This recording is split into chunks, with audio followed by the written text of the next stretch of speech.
ধরছি। এই যে ব্যাকআপ লাগাচ্ছি তো, আর কোনো সমস্যা নাই, ধরে রাখো। এই যে ব্যাকআপ লাগাই দিচ্ছি, এই যে হয়ে গেছে। আমরা একটু ব্যাকআপটা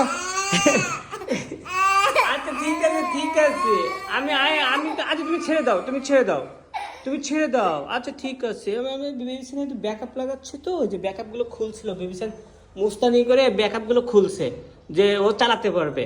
আমি কতবার বললাম যে খুলো না চালাতে পারবে না, তারপরও বেবিসান মাতাব্বারি করে আমাকে খোলাই ছাড়লো। এখন তো চালাতে তো পারে না, এখন তো বেবি চালানো এখন শিখে নেয়, কারণ বেবি এখনো নিচ পর্যন্ত পা পায় না।